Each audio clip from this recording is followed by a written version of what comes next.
untangles. This is my garage and this is my car. So I've taken the plastic off. It's still not quite set hard enough to work on. I must have gone really light on the catalyst.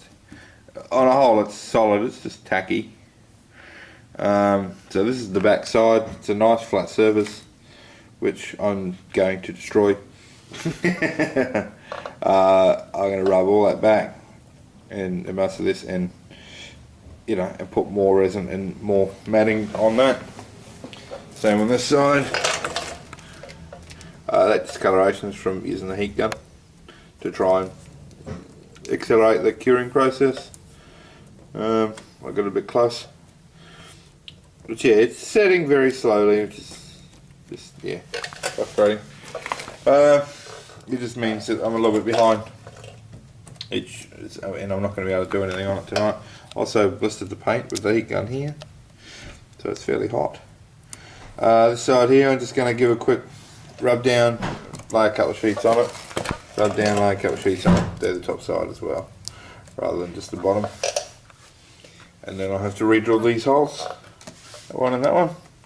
But only those ones. These ones here on the side, the weird position, are the old intercooler mounts. But yeah,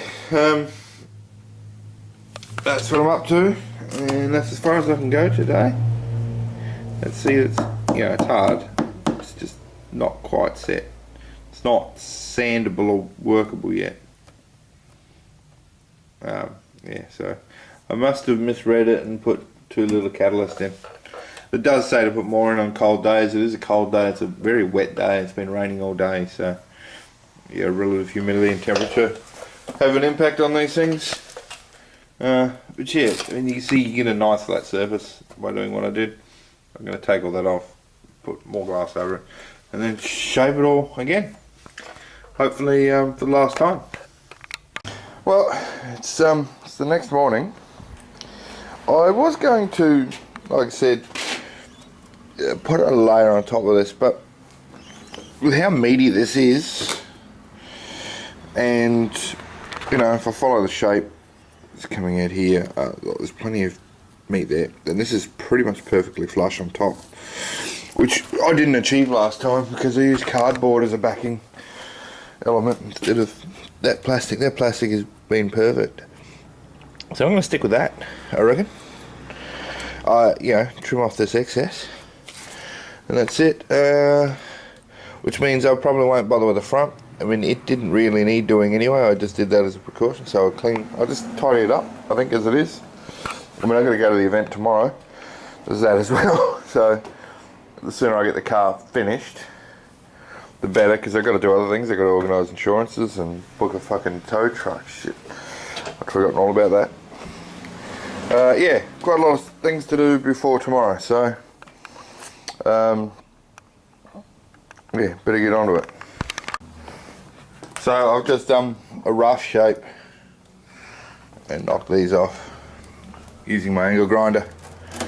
The rest will be done by hand. So last time I did it all by hand because my angle grinder wasn't working. Yeah, now it's the fun bit, the shaping stuff, which is, it's not too bad. Once again, I'll be using a rasp to start with, then I'll go on to using a bastard file, and that was as fine as I got last time. Finished with some sandpaper and paint. Okay, so that's rasp level shaping.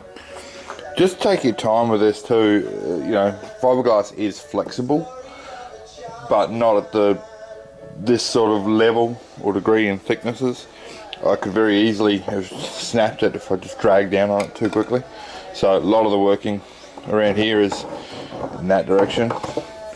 And when I'm here, where I've only got the glass on one side, I'm only going up. If I go down, I'm likely to fracture it and peel it away. But yeah, take your time, be careful. It's now time for the file. The other thing, the file has the advantage, it's a half round file, so I can get in there in the curves a lot better. It's over here somewhere. Okay, 5 minutes. The half round file, You can see you can get this shape here. Another thing too, to notice there's no straight edges.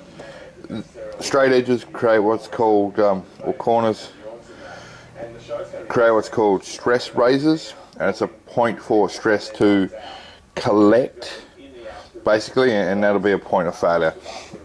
As you can see how thick this is, I'm not touching the inside, I'm just going to drill the hole through it. The inside is going to have a bolt and a washer. That's all there is there. The top side and this edge here are the only bits that you might see. So you can see how flat that is. So yeah, now this is just ready for some sandpaper. Just take your time. It is time consuming work. But you know, you get a good finish. This here is hidden. I'm going to eventually obviously do stuff around here, which won't necessarily be hidden. We're taking my time and practicing on this stuff here that is hidden. You know, we'll pay dividends then. So I'm doing this stuff that you can't really see now, but I'm learning. So when I attack this piece here and the other bits, and maybe fill some holes like probably this one, yeah, I know what I'm doing then. So remember, this is me learning just as much as doing. Okay, so the last step is just a quick sand, some 80 grit to smooth everything off, and also to round all the edges to make sure once again we don't have stress raises. Done this side. Now normally this would be the time for paint after I quickly knock these off, but I don't have the time for it, to be honest, today. So much stuff I haven't done for whatever reason. It's all rushing back to me now, how much I've got to get done before this event tomorrow. So yeah, just quickly clean those up and then fit this, drill the hole, put it on the car to mark the hole, mark the square, drill a hole in it, put a bolt on it. So bars just sitting on here, the holes are lined up. This is a square, so all I'm going to do is trace the square like so, and then draw across when I get it out, draw a hole in the centre of it. Okay, so here's your mark. That's where my hole's going to go. The other side's not quite as clear, but I've got the two opposing corners, so should be right. So, it's all bolted in. I don't know what you can see in there. For the first time in a long time, the crowning piece. Hey, I have a grill that stays in there. I had to zip tie it before because these are broken off the lights, that's why they've been replaced. I should be able to see on the side the bulk figure, so it's just a bolt coming up from underneath, very large washer on top and a washer underneath, not as large. That does clear the tyre. That pokey out a bit, I've checked.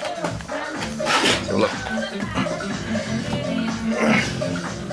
See, plenty of space. And I've checked it on full lock and every possible configuration. So yeah, the car is ready to go. I'm not. So I better go book a bloody car trailer and get my CTP extension.